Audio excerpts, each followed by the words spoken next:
श्रुतिस्मृतिपुराणानाम् आलयं करुणालयं नमामि भगवत्पादं शङ्करं लोकशङ्करं शङ्करं शङ्कराचार्यं केशवं बादरायणं सूत्रभाष्यकृतौ वन्दे भगवन्तः पुनः पुनः निधये सर्वविज्ञानां विजशे भवरोगिणां गुरवे सर्वलोकानां दक्षिणामूर्तये नमः। ॐ सहना भवतु सहनौ भुनक्तु सह वीर्यङ्करवावहै तेजस्विनावधीतमस्तु मा विद्विषावहै।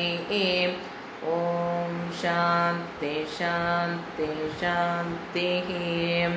भगवद्गीता 9வது அத்தியாயம் 2வது ஸ்லோகம். ராஜவித்யா ராஜகுஹ்யம் பவித்ரமிதமுத்தமம் பிரத்யக்ஷாவகமம் தர்மியம் சுசுகம் கர்த்துமவ்யயம். முதல் 2-3 ஸ்லோகத்தில் இந்த வித்யை ஆத்ம வித்யா, பிரம்ம வித்யா, பரம வித்யா, பராவித்யாவை இறைவன் புகழ்றார். ஃபர்ஸ்ட் சொல்றாரு ராஜ வித்யா, இது மற்ற வித்தைகளை விட இது ராஜா. ஏன்னா மற்றது எல்லாமே வித்யாவை பற்றிய அழியக்கூடிய மாறக்கூடிய பிறப்பிறப்புக்குட்பட்ட விஷயங்களை பற்றிய வித்யா. இது ஒன்று மட்டும்தான் அழிவில்லாத ஒரு தத்துவத்தை பற்றிய வித்யா. அதனால் இது ராஜ்ய வித்யா, சத்திய வஸ்துவை பற்றிய வித்யா. மற்றது எல்லாமே மித்யாவை பற்றிய அறிவு. அதனால் இது ராஜா, அழிவுக்குட்படாத வஸ்துவை பற்றிய. அப்புறம் அதெல்லாம் மோட்சத்தை தரக்கும், அப்படி சொல்லிட்டே போகலாம். மோட்சத்தை தரக்கூடாது, அபராவித்யா எல்லாமே மோட்சத்தை தர முடியாது. ஆனால் இது மோட்சத்தை கொடுக்கக்கூடிய வித்யா அப்படின்னு பார்த்தோம். அடுத்தது ராஜ வித்யா. ராஜகுஹ்யம், ரகசியம், மேலானது, பரம ரகசியம் என்றால் இது புரிந்து கொள்வது கடினம். அப்படிங்கிறத விட வித்யாங்கிறது ரொம்ப மேலானது. ஏன் மறைவாக வைக்கப்பட்டிருக்கிறது அப்படின்னா இதை குவாலிஃபிகேஷன் இல்லாமல் பெற முடியும். மற்ற வித்யாலாம் கற்றுக்கிறதுக்கு ஷமாதம உபரம திதிக்ஷா அதெல்லாம் எதுவும் தேவையே இல்லை.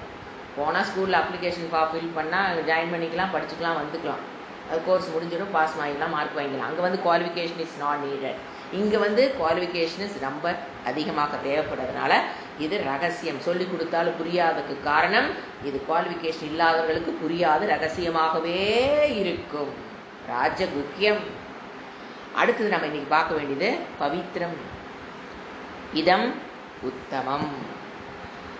பவித்ரம் அப்படின்னு பார்த்தீங்கன்னா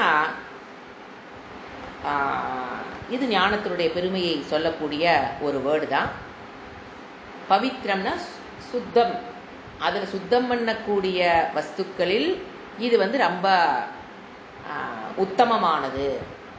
இப்போ சாதாரணமாக உடல் சுத்தம் பல விஷயங்கள் நம்ம யூஸ் பண்ணுவோம். மனசுத்தம் அதுக்கு பல விஷயங்கள், ஜபம், தியானம், இந்த மாதிரி விஷயங்கள் மூலியமாக மனதை சஞ்சலம் இல்லாமல் சுத்தம் பண்ணுவோம். ஒரு நாம ஜபம், பூஜா, இதெல்லாமே சாண்டிங், இதெல்லாமே மனதை சுத்தம் பண்ணக்கூடியது. இங்க என்ன சொல்லுது சாஸ்திரம்? உடலும் மனமே அசுத்தம், உடலும் மனமே அசுத்தம். ஏன் உடல் மனம் அசுத்தம்? உடலே அசுத்தம். ஏன்? கர்மேன உற்பத்தி. உடல் எப்படி கிடைச்சிருக்கு நமக்கு? ஒரே ரீசன், கர்மேன உற்பத்தி. உடலே அசுத்தம் பிகாஸ் அது கர்மத்தினால் நமக்கு கிடைத்தது. மனமே அசுத்தம், ஏன்னா அது நமக்கு கர்மத்தினால் கிடைத்தது. ஸோ அந்த சரீரம் நான் அப்படின்னு நினைக்கிறதே அசுத்தம். அந்த சரீரம் நான், அந்த அல்லங்கிற அந்த பற்றை விடுதல் என்பது கிளீனிங் அப் ப்ராசஸ். மனம் நான் அப்படிங்கிற பற்றை வைத்திருத்தல் அசுத்தம். அதை நான் அல்ல என்கின்ற பற்றிலிருந்து விடுதலை அடைதல் கிளீனிங் அப் ப்ராசஸ் அப்படின்னு சொல்லுது. இதுதான் அது பவித்ரம். இதம் உத்தமம். சம்சாரத்திலிருந்து நம்ம விடுவித்துக் கொள்வ. சம்சாரத்தில் இருக்கிறீங்கனாவே என்னதான் நாம் என்ன வேணாலும் சோப் போட்டு குளிக்கலாம், மனதுக்கு சுத்தம் பண்ணுறதுக்கு என்ன விஷயங்கள் வேணாலும் செய்யலாம். ஆனால் சரீரப்பற்று இருக்கிற வரைக்கும், மனதின் மீது பற்று, நான் இந்த மனம், நான் இந்த உடல்ங்கிற வரைக்கும் நாம் இங்கே தான் இருக்கிறோம். அழுக்கு அசுத்தத்தில் தான் நாம் இருக்கோம். அப்போ இது என்ன பண்ணுது? இந்த வித்யை, ராஜ வித்யா, ராஜகுக்கி என்ன பண்ணுது? நம்மளை அந்த இடத்துல சுத்தம் பண்ணுது. நான் இந்த உடல் அல்ல, நான் இந்த மனம் அல்லன்னு நம்மளை என்ன பண்ணுது? சுத்தம் பண்ண கூடிய விஷயத்தில் இது உத்தமம். பவித்ரமிதம் உத்தமம். சுத்தமான விஷயத்துல எது வேணா எடுத்துங்க. டிட்டர்ஜென்ட்ல இருந்து ஆரம்பிச்சு, சோப்புல இருந்து ஆரம்பிச்சு, மனதுக்கு சொல்லக்கூடிய விஷயங்கள் இருந்து ஆரம்பிச்சு, அல்டிமேட் என்னது? உத்தமம். அடுத்து என்ன வேர்டு? பவித்ரமிதம் உத்தமம். அடுத்தது பிரத்யக்ஷ அவகமம். பிரத்யக்ஷ அதாவது இன்னொரு விதமா நம்ம இதை இப்போ சுத்தத்தை பார்த்தோம்னா, ஏன் பவித்திரம்னு சொல்றேன்னு பார்த்தீங்கன்னா, இப்போ பாவ புண்ணியம், பாப்பம்ங்கிறது நம்ம நினச்சிக்கிறோம் சுத்தம், சரி, பாப்பம்ங்கிறது அழுக்குன்னு எடுத்துக்கலாம். இப்போ இது என்ன சொல்றாரு? இது இன்னொரு கருத்து, செகண்ட் இன்டர்பிரேஷன் எப்படி கொண்டு போகலாம் சுத்தம் அப்படின்னு பார்த்தீங்கன்னா, இப்போ பாப்பம் பண்ணி இருக்கிறோம் அக்கௌண்ட்ல அப்படின்னா, அதை நீங்க புண்ணியத்தை செஞ்சு பாப்பத்தை குறைச்சிக்கலாம். ஏன்னா எது சுத்தம்ங்கிறோம்? பாப்பம்ங்கிறது அழுக்கு, அசுத்தம், புண்ணியம்ங்கிறது சுத்தம்னு எடுத்துக்கலாம். அப்படி இன்டர்பிரேஷன் நம்ம பண்ணி பார்க்கலாம். அப்படி இருக்கும்போது பாப்பம்ங்கிறது என்னது? அசுத்தமா? அதை நீங்க என்ன பண்ணலாம்? சுத்தம், புண்ணியத்தை ஆட் பண்ணும்போது அந்த பாப்பம் குறையுது. ஓகே. ஆனா வேதாந்திங்களை பொறுத்த வரைக்கும் நீங்க ஆட் பண்ற பாப்பம் நம்ம ஆட் பண்ணிக்கிட்டே போறோம்னா, அது அழிவதற்கு நம்ம இன்னொரு புண்ணியத்தை, பாப்பத்தை அழியறதுக்கு புண்ணியம் பண்றோம். புண்ணியத்தில் இருக்கிற அக்கௌண்ட்டை குறைக்கிறதுக்கு திருப்பி நம்மளால புண்ணியத்தை பண்ண முடியாது. ஏன்னா என்ன ஆகிட்டே போகும்? ஆடப் ஆகிட்டே போகும். ஸோ பாப்பத்தை புண்ணியத்துல சுத்தம் பண்ணிடலாம். ஆனா புண்ணியமும் பாப்பமே, அசுத்தமே இந்த ஸ்டாண்ட் பாயிண்ட் ஆஃப் வேதாந்திஸ். ஏன்னா அந்த புண்ணியமே அடுத்த பிறவியை அசுத்தத்தோடு, சுத்தமே அந்த அசுத்தம்ங்கிறது உடலோடு, அசுத்தமான உடலோடு, அசுத்தமான மனதோடு நம்ம புண்ணியம் கொண்டு என்ன பண்ணிடும்? இணைத்து விடுகிறது. அதனால வேதாந்திக் பொறுத்த வரைக்கும் புண்ணியம் என்னதான்? பாப்பம். That cannot be removed by புண்ணியம், cannot be removed by புண்ணியம். பாப்பா can be removed by புண்ணியா, பட் ஆடிங் அ புண்ணியம் இருக்கே, அந்த புண்ணியம் cannot be removed by புண்ணியம். அப்ப அந்த புண்ணியம் எதனால ரிமூவ் ஆகும்? அடுத்த ஜென்மம் இல்லாம பண்ணோம்னா ஞானம், ஆத்ம ஞானம். அப்பதான் அந்த புண்ணியம் நம்மளை அசுத்தமான உடலோடு, அசுத்தமான மனதோடு நம்மை கொண்டு இணைக்காது. அப்படிங்கிற அர்த்தமும் சங்கராச்சாரியார் தன்னுடைய பாஷ்யத்துல கொடுத்திருக்காரு இதுக்கு. பவித்ரம். அடுத்தது பிரத்யக்ஷ அவகமம். அவகமம்னாங்க அனுபவம். இப்போ இதுதான் சரியா நிறைய இடத்துல ராங் இன்டர்பிரிட்டேஷன்ல புரிஞ்சுக்கிற வார்த்தை இது. பிரத்யக்ஷ அப்படின்னா நேரடியான அனுபவம். என்ன அவர் சொல்றாருன்னா, நேரடியான அனுபவம் எதுன்னு கேட்டீங்கன்னா, பிரம்ம ஞானத்தினுடைய பலனான மோக்ஷம் நமக்கு நேரடியான அனுபவத்தை கொடுக்கும். பிரம்ம ஞானம் என்பது நேரடியான அனுபவத்துக்கு சிக்காது. பிரம்ம ஞானம் நேரடியான அனுபவம் கிடையாது. பிரம்ம ஞானம் அடைந்ததற்கு பிறகு அந்த மோக்ஷம், சம்சாரத்திலிருந்து விடுதலை, ஆனந்த பிராப்தி, அது மனம் அறியும். ஆனந்த பிராப்தி, துக்க நிவர்த்தியை என்ன பண்ணும்? மனம் அறிவடு பொருளாக அறிஞ்சுக்கலாம். மனதில் வருகிற மாற்றங்கள் அதுல என்ன சொல்றாரு? பிரத்யக்ஷ அவகனம், கர்ம, அதாவது ஞான பலன் பிரத்யக்ஷ அனுபவம், ஞானம் நாட் பிரத்யக்ஷ அனுபவம். இந்த ரொம்ப இதனாலதான் அனுபவத்தை தேடுறது. ஆத்ம ஞானம் வந்துருச்சுன்னா அப்படியே கண்ணை மூடி உட்காந்து ஏதாவது புதுசு அனுபவம் கிடைக்குதா அப்படின்னு தொலாவுறது, அது கிடைக்காது. அந்த ஆத்ம ஞானம் அது என்னை பற்றிய அறிவு, அது எப்படி அனுபவத்தை கொடுக்கும்? அனுபவங்கிறது என்னை தவிர்த்து வேறான ஒன்றுதான். I can experience, I can experience ice cream, I can experience food, I can experience the air, I can எல்லாமே என்னை தவிர்த்து வேறா இருக்கிறதா நான் அனுபவிக்க முடியும். என்னை பற்றிய அறிவை நான் அனுபவிக்கிறேன்னு நீங்க சொல்லிட்டீங்கன்னாவே இட் கம்ஸ் அண்டர் ஆப்ஜெக்ட். அது அறிவு சரியா இல்லைன்னு அர்த்தம். ஆப்ஜெக்டுடைய அறிவு தான் இப்ப லைட் வருது போகுதுன்னு என்னமோ சொல்றாங்க பாத்தீங்களா? ஞான ஒளியை கண்டேன், தலை மேல இருந்தது, கையில் இருந்தது, அதெல்லாம் ஆப்ஜெக்ட். அப்போ எதை பெறல அவங்க? சப்ஜெக்டை பற்றிய அறிவை எக்ஸ்பீரியன்ஸின் மூலியமாக பெற வேண்டிய அவசியம் இல்லை. அறிபவனுடைய ஞானம். ஸோ இது என்னது? இப்போ என்னமோ இப்போ அவகமம் சொல்றாரு அப்படின்னு என்ன புரிஞ்சுக்கணும்? ஞானத்தை அடைந்ததற்கு பிறகு இங்கேயே இப்பொழுதே ஜீவன் முக்திங்கிற அனுபவத்தை பிரத்யக்ஷமாக அவன் அனுபவிக்கலாம். ஆனந்த பிராப்தி, துக்க நிவர்த்தி அவன் அனுபவிக்கலாம். ஏதோ ஒரு மனசாந்தி, ஒரு கோபத்திலிருந்து விடுபடுதல், மற்றவங்க சொல்கிற சொற்கள்னால எந்த விதமான பாதிப்பும், தவறாக சொன்னாலும் சரி, அப்போ என்ன மாதிரி நம்மளை தப்பாக ப்ரொஜெக்ட் பண்ணாலும் சொசைட்டிக்குள்ளே அதனால் எந்த விதமான மனம் சஞ்சலம் அடையாமல் இருத்தல், இது மாதிரியெல்லாம் அனுபவிக்கலாம் அவகமம். பட் ஞானத்தை என்ன பண்ண முடியாது? வி கேனாட் அனுபவிக்க முடியாது. ஏன் அதான் சொன்னேன், ஞானம்ங்கிறது என்னை பற்றிய ஞானம், எக்ஸ்பீரியன்ஸுங்கிறது என்னை தவிர்த்து வேறான ஒன்று அனுபவம் இஸ் டிஃப்ரெண்ட் ஃப்ரம் ஞானம். ஸோ மற்ற அனுபவங்களா இது ஞானத்தை என்ன பண்ண முடியாது? அனுபவிக்க முடியாது. ஆனால் ஞானத்துடைய பலனை இப்போ ஒரு எக்ஸாம்பிள் சொல்ல பாருங்க. பசி தீருது, இப்போ ஒருத்தர் பசிக்குதுங்கிறாங்க. இப்போ அவன் பசிங்கிற உணர்வு இருக்கு, சாப்பிட ஆரம்பிக்கிறாரு. அவர் போதுன்னு சொல்லும் போது அங்கே என்ன ஆயிடுச்சு? அந்த பசிங்கிற அந்த யூ நீட் நாட் எது அவர் சர்டிஃபிகேட் கொடுக்க தேவையில்லை. இப்போ 3 இட்லி சாப்பிட்றாங்க, 4 இட்லியில் அவருக்கு வயிறு நம்பிச்சுன்னு வச்சுக்கோங்களேன். அந்த அனுபவம் இருக்கும். எது?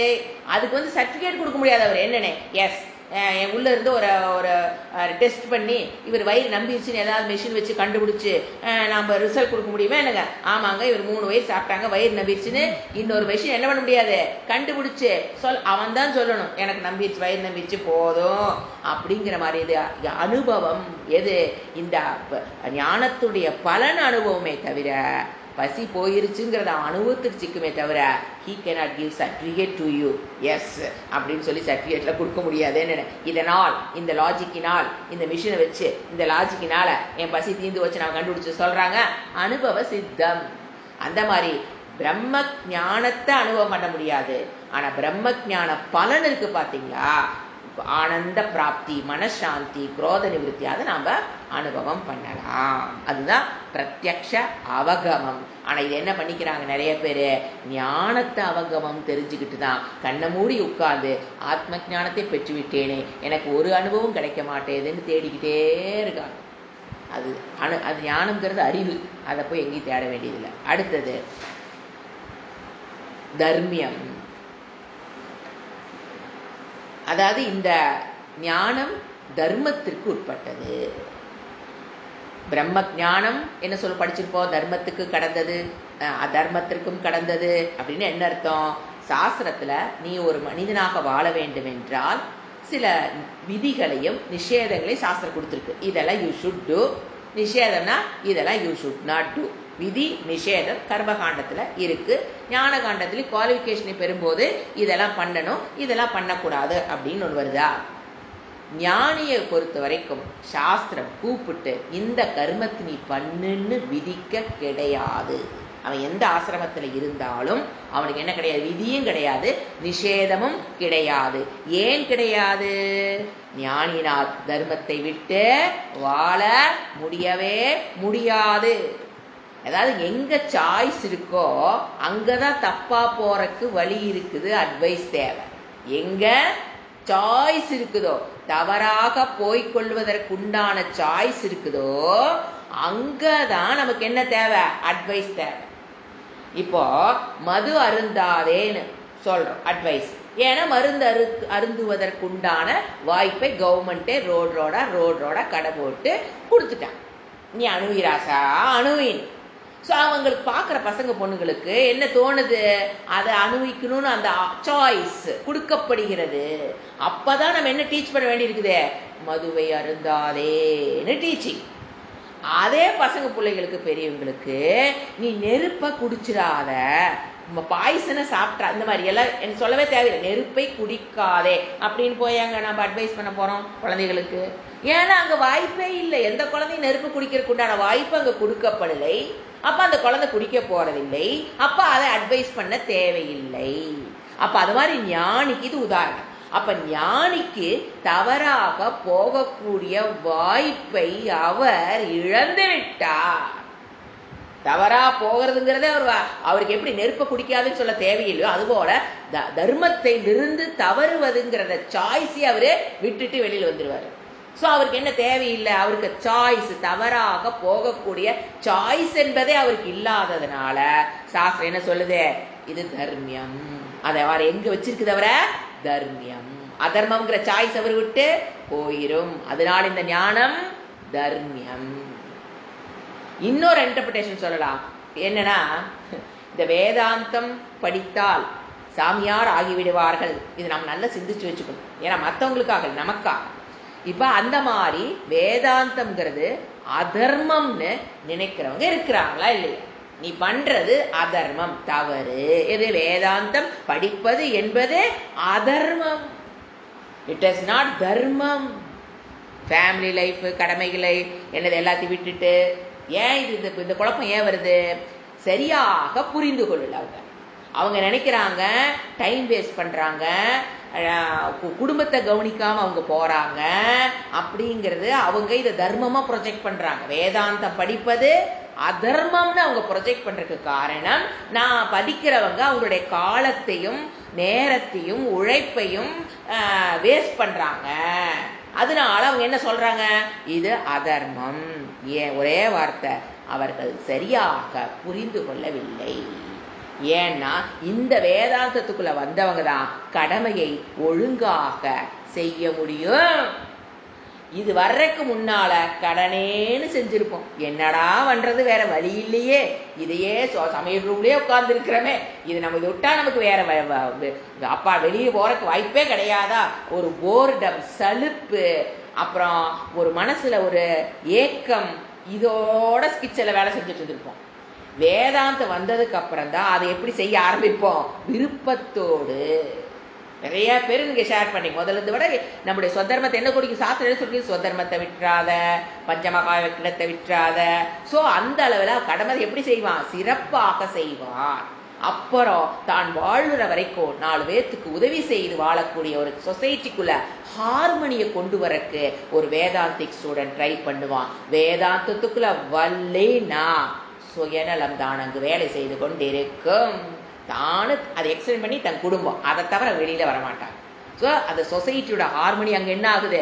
ஆனா அவங்க என்ன நினைக்கிறாங்க, இப்ப அதை பற்றிய அறிவு இல்லாதவங்க என்ன நினைக்கிறாங்க, இது வேஸ்ட், இது அதர்மம். சாஸ்திரம் படிக்கிறது அதர்மம், பூஜை டெய்லி பண்றது அதர்மம். அது இன்னும் அடுத்த கேஸ் போயாச்சு. எது? கடை மக்கள் பூஜை செய்யறது அதர்மம், வீட்டுல சாண்டிங் பண்றது அதர்மம். என்ன எது பாருங்க, எங்கிருந்து நம்ம எங்க போய் உட்கார்ந்து இருக்கிறோம், அதெல்லாம் அதர்மம். நீ அந்த வேலை அந்த செய்யற வேலையை நீ வேற வேலை செஞ்சீங்கன்னா பணம் சம்பாதிக்கலாம், குடும்பத்தை பார்த்துக்கலாம். அதெல்லாம் விட்டு போட்டு நீ போய் சாமி ரூம்ல உட்காந்துருக்கிற, நீ கோயிலுக்கு போற, அதெல்லாம் அதர்மம். அறியாமை. சாஸ்திரம் என்னங்க சொல்லிக் கொடுக்குது? 3 பாயிண்ட் தான் சொல்லிக் கொடுக்குது. 1, நம்மை பற்றி நமக்கு அறிமுகப்படுத்துகிறது இல்லைங்களா. 2வது, உலகத்தை பற்றின ஒரு தெளிவான ஞானத்தை கொடுக்குதா இல்லையா, கொடுக்குதா இல்லையா. அப்புறம் இறைவனை பற்றி அறிவை கொடுக்குது. இது இந்த 3 உலகத்தில் வாழ்ற அனைவருக்கும் தேவை. ஆனா அவங்க என்ன சொல்றாங்க, நீ படிக்கிறது அதர்மம். சோ இந்த அறிவு அவங்களுக்கு என்ன தெரியல, சாஸ்திரம் படிக்கிறது அதர்மம் சொல்றவங்களுக்கு என்ன தெரியலனா, இந்த அறிவு இல்லைனா மற்றவர்களுக்கு என்ன பண்ணிடுவோம், சொல்லாலும் செயலாலும் இம்சை செய்து கொண்டுதான் இருந்து ஆக வேண்டும், தப்பிக்க முடியாது. அஹிம்சை இந்த வந்ததுக்கு அப்புறம் தான் நம்ம எங்க மாறுவோம், அஹிம்சையாக மாறுவோம். சொல்லாலும் செயலாலும் மற்றவர்களை புண்படுத்தாம இருக்கிறது எப்படின்னு கத்துக்கிறதே, அஹிம்சை வாதியாக மாறுவதே வேதாந்தத்துக்குள்ள வந்தா தான் முடியும். அவங்களுக்கு அது தெரியுறது இல்லவா. நம்மிடம் நாம் சந்தோஷமாக இருக்க முடியும். We can give happiness. முதல்ல நான் சந்தோஷமா இருந்தா தாங்க I can spread the happiness to my family. நான் சந்தோஷமாக இருந்தா தான் அந்த சந்தோஷத்தை இந்த ஊருக்கும் நாட்டுக்கும் மக்களுக்கும் இந்த வீட்டுக்கும் உறவினர்களுக்கும் கொடுக்க முடியும். என் தவறை நான் மன்னிக்க கற்றுக்கொண்டேன் என்றால் தான் மற்றவருடைய தவறை என்னால் மன்னிக்க முடியும். என்னை நிறை மனிதனாக ஆக்குகிறது இந்த வேதாந்தம். என்ன பண்றது, புரியறது இல்லை. சோ என்னது இது, இதுதான் தர்மியம். என்னுடைய என்ன சொல்றது, என்னுடன் வேதாந்திக் சூடன் ஞானத்தை பெறுகின்ற பாதையில் இந்த ஞானத்தை பெற்றவர்களுடன் யார் யார் சங்கம்னா குழுமத்துக்கு வருகிறார்களோ அனைவரும் திருப்தியான மனதை அடைவதற்கு இந்த ஆள் உதவி செய்வார். அவங்களோட யார் யாரு சேர்றாங்க, அவர் முதல்ல சந்தோஷமாக இருந்தா தாங்க மற்றவங்களுக்கு சந்தோஷத்தை கொடுக்க முடியும். அவர் முதல்ல மன நிறைவா இருந்தா தான் நிறைவு மற்றவர்களுக்கு கொடுக்க முடியும். அப்ப இவங்களோட யார் யார் சங்கத்துக்கு வர்றாங்களோ அவங்களுடைய என்ன சொல்றது யார் யாரு சம்பந்தத்தை வைக்கிறார்களோ அவரோட அந்த ஞானத்தை பெற்றவரோடு யார் யார் சம்பந்தம் வைக்கிறார்களோ அவர்கள் அனைவரையும் மகிழ்ச்சியாக வைத்துக் கொள்ளக்கூடிய சக்தி அவரிடம் இருக்கிறது. அவர்களும் திருப்தி அடைவார்கள். ஒண்ணு வேண்டாம், ஒரு மணி நேரம் டிராவல் பஸ்ல போறோம் அப்படின்னா அவங்க அருகில் இருக்கிறவர்களுக்கு அந்த 1 மணி நேரம் அவ்வளவு ஒரு திருப்தியையும் ஆனந்தத்தையும் அவர்கள் பெறக்கூடிய சக்தி இவங்களுக்கு இருக்கு. இது புரியுறது இல்லை. இது புரியாத என்ன சொல்லிட்டு இருக்கிறாங்க எல்லாரும், இது அதர்மம். கிளாஸுக்கு போறது சோ நம்மை நிறைவுபடுத்துகிறது, நம்மை சாஸ்திரம் முறைப்படுத்துகிறது. முதல்ல நமக்கு அது அறிவு இருக்கும். இல்ல அவங்க சொல்றாங்களே நாம தப்பாதான் போறோமோ அப்படின்னா எதுவும் காதுக்குள்ள போகலன்னு அர்த்தம். இன்னொருத்தர் சொன்னாங்கன்னா அவங்க அங்க நின்று சொல்றாங்க. நமக்கு தெரியணும் இல்லையா, இந்த அறிவெண்ணை முழுமைப்படுத்துகிறது, நிறைவுபடுத்துகிறது. இந்த அறிவு இல்லாமல் எங்கேயுமே சரியாக வேலை நடைபெறாது. நீங்க ஒண்ணு வேண்டாங்க, சேவான்னு போறாங்க பாருங்க, ஒரு குரூப்பா சேர்ந்து நீங்க அங்க போய் பாருங்க, எத்தனா பாலிடிக்ஸ். அதாவது மற்றவர்களுடைய சுயநலமாக இருக்கிறவங்களை விட நீங்க அந்த சேவையெல்லாம் நடத்தி ஒரு குரூப் ஃபார்ம் பண்ணி மக்களுக்கு சேவை பண்றது, மரத்தை நடுறது, என்னென்னமோ பண்றாங்க நம்ம பாக்குறோம் இல்லைங்களா சொசைட்டில. நீங்க உள்ள போய் பாருங்க, 1008 பாலிடிக்ஸ். நான் தான் ஃபர்ஸ்ட்னு ஒரு நாள் டிக்கெட். அப்புறம் அந்த நாள் நான் தான் ஃபர்ஸ்ட், நான் தான் பெரிய ஆள், ஃபர்ஸ்ட்ங்கிறவ நான் தான் பெரிய ஆள்னு ஒரு ஆள் நினைக்க ஆரம்பிக்கிறாரு. அப்புறம் இன்னொரு ஆளு நான் தான் பெரிய ஆள் நினைக்கிறாரு. உடனே கட்சிக்கு ஆள் சேர்த்துறாரு. எது நான் பெருசுங்கிற கட்சிக்கு 4 பேர் இவங்க சேர்த்துறாங்க, அவன் நான் பெருசுன்னு அவன் ஆளு சேர்த்திட்டு. ஏன் இப்படி வருது அப்படின்னா அங்க அகங்காரம்ங்கிறது அழிக்கப்பட வேதாந்திக் ஸ்டூடெண்ட் ஒரு சங்கம் வச்சாங்கன்னா அங்க பிரச்சனையே வராது. ஆனா வேதாந்தத்துக்குள்ள வராம ஒரு சேவா சங்கம் ஆரம்பிச்சாலும் எதை எதிர்பார்த்துருவாங்க, கொஞ்ச நாள் கரெக்டா போகுங்க. எல்லாமே பாருங்க, நீங்க வாட்ச் பண்ணி பாருங்க, ஆரம்பிச்ச காலத்துல சூப்பரா போயிருக்கும். அப்புறம் அந்த சங்கம் ஒரு நல்ல பேரு புகழ் வந்துருதா, ஆரம்பிச்சு பிரச்சனை. ஏன் அந்த புகழ் அந்த பணம் அப்படியே கொஞ்சம் கொஞ்சமா கரப்ட் மைண்ட். அந்த புகழ்லையும் பணத்திலையும் மைண்ட் என்ன ஆகுது, கரெக்ட் ஆகுது. கொஞ்ச நாளத்துல என்ன ஆகுது, தர்மம் டு அதர்மத்துக்கு சென்று விடுகிறார்கள். என்ன மக்கள், சுயநலத்தை விட்டு பொதுநலத்துக்கு வந்த மக்களே என்ன பண்றாங்க, தர்மத்துட்டு அதர்மத்தை எதற்காக, புகழுக்காகவும் பணத்துக்காகவும் அவங்க என்ன பண்றாங்க. ஆனா இந்த கல்வி, இந்த ஞானத்தை பெற்றவன் எந்த சேவாக்குள்ள போனாலும் தன்னை தர்மத்திலிருந்து, அதாவது அவனை இந்த ஞானம் தர்மத்தில் வைத்து காப்பாற்றும். ஏன் அந்த ஞானம் இவனை தர்மத்தில் வச்சு காப்பாத்துது, ஏன்னா அவன் புகழுக்காகவோ பணத்துக்காகவோ அவன் அடிமையாக்கி அந்த செயலை செய்ய மாட்டான். சோ இந்த ஞானத்தை பெற்றவன் ஒரு சேவா சங்கம் ஆரம்பிச்சாங்கன்னா அங்க அவன் தர்மத்தில் அந்த ஞானம் என தர்மியம், அந்த ஞானம் அவனை தர்மத்தில் வைத்து காப்பாற்றும். புகழுக்காகவோ பேருக்காகவோ அவங்க என்ன பண்ண மாட்டாங்க, தங்களுக்குள்ள பாலிடிக்ஸ், அந்த குரூப்ல பாலிடிக்ஸ் வராது. ஸோ எங்க பேசிக் என்ன தெரியுங்களா, வேல்யூ அசிமுலேஷன் இல்லாமல் நல்ல பண்புகளிலிருந்து நல்ல பண்புகளை வளர்த்தி கொள்ளுதல், தீய பண்புகளிலிருந்து விடுபடுதல், இதுதான் வேல்யூ அசிமுலேஷன் பேரு. இது இருக்கணும். 2வது தர்ம அசிமுலேஷன் இருக்கும். அசிமுலேஷன் இருக்கும். ஞானம் இல்ல எனக்கு அறிவு, இது தர்ம அறிவெல்லாம் பேசுறீங்க. எல்லாத்துக்கும் எல்லா அறிவும் இருக்கும், எல்லாத்துக்கும் எல்லா வேலையும். இது தப்பா, இது கெட்ட குணம்னு அவருக்கு தெரியும், நல்ல குணங்கிறது எல்லாம் இருந்து எல்லாத்துக்கும் தெரியும். இங்க சொல்றது வேல்யூ என்ன இருக்கணும், அசிமுலேஷன் ஆயிருக்கணும். சாப்பிட்ட உணவு எப்படி சிறுகுடல் இருக்கிற குடல் உறிஞ்சிகள் என்ன பண்ணுது, அசிமுலேட் பண்ணிக்கோ, ரத்தமாக மாற்றுகிறதோ, அதுபோல இந்த வேல்யூஸும் தர்மமும் எண்ணங்களாக இருப்பதில் எந்த பிரயோசனம் கிடையாது. எனிவே அவனுக்கு அது உதவியே பண்ணாது, அது அசிமுலேட் ஆயிடும். மயம், அந்த மனம் தர்ம மயம் ஆயிடும். அந்த எப்படி ஒரு மயம்னு என்னங்க, இப்போ தண்ணி பாட்டிலுக்கு ஒரு பாட்டிலில் நீங்கள் உப்பு போடுங்க, போட போட போட ஒரு ஸ்டேஜில் அந்த உப்பு கரையாது. அப்போ அந்த தண்ணீர் என்ன சொல்லுவோம், உப்பு மயம். அதுக்கு மேலே நீங்கள் உப்பை போட்டாலும் அது ஆட் ஆகுது. அப்போ ஃபுல்லாக அந்த வாட்டர் ஃபுல்லாக என்னவா இருக்குது, உப்பு மயம். அந்த வாட்டரை மனமாக நினச்சிக்குங்க. அந்த சால்ட்டை கரைக்கிற சால்ட்டை மதிப்பு, குணம், நற்பண்புகள், தர்மம் நினைச்சுக்குங்க. அது அவனுக்குள்ள எப்படி ஆயிருக்கு, அந்த மனம் ஃபுல்லா saturated with Dharma and values. That is different from knowledge. எதை பற்றி அறிவு? வேல்யூ பற்றியோ தர்மத்தை பற்றியோ அறிவு என்பது வேறு. அது அசிமுலேஷன்ங்கிறது அவன் மனதிற்கு அது கரைஞ்சிடும். நீங்க அது அது மறுபடியும் ப்ராசஸ் பண்ணித்தான் பிரிக்கணும். ஆனா இது பிரிக்க முடியாது. ஒன்ஸ் அது அவனுக்குள்ள அப்படியே அப்சார்ப்ஷன் ஆயிடுச்சு. அதுக்கு தான் absorption of values, assimilation of that value. ஏன் நிறைய பேர் சொல்றது எனக்கு தெரியுங்க, எனக்கு தர்மம்னா தெரியுங்க, எல்லாமே எங்களுக்கு தெரியுங்க, எங்களுக்கு கிளாஸே தேவையில்லைங்க, எங்களுக்கு தர்மம் அதே ஏமாந்துறாங்க. அது அசிமுலேஷன் ஆச்சா இல்லையாங்க? அசிமுலேஷன் ஒரு ப்ராசஸ் இருக்குன்னு தெரியுது இல்லை. ஏன்னா கர்ணன் தர்மத்தை யார்கிட்ட பேசினா? கிருஷ்ணர்கிட்ட பேசினா. நீராஜபாயனா இருக்கும்போது நீ என்னை போட்டு தள்ளுறேன்னு மற்றவங்களுக்கு தர்மம் பேசினா.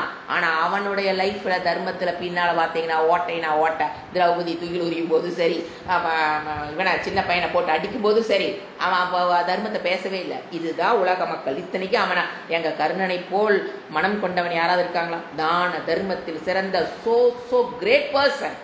அவனே தன்னுடைய தர்மத்தை பார்க்க தெரியல. மற்றவங்க தர்மத்தை அழகா பேசுவோம். இதுதான் 99.999 பீப்புள். தர்மம் தெரியும்னா மற்றவங்க பண்ற அதர்மத்தை கரெக்டா சொல்லிடுவாங்க, மற்றவங்க பண்ற தர்மத்தை அழகா புட்டு வைப்பாங்க. ஆனா அவங்க லைஃப்ல சாஸ்திரம் என்ன சொல்லுது? தர்மோ ரக்ஷதி ரட்சித்தாக. எவன் தன் தர்மத்தை காப்பாற்றானோ அவனைத்தான் அந்த தர்மம் காப்பாற்றும். மற்றவங்களுடைய தர்மத்தையோ மற்றவங்களுடைய அதர்மத்தையோ படம் போட்டு காமிக்கிறவனுக்கெல்லாம் தர்மம் உதவி செய்யாது. Even though if you have the knowledge of dharma, it will not going to help you.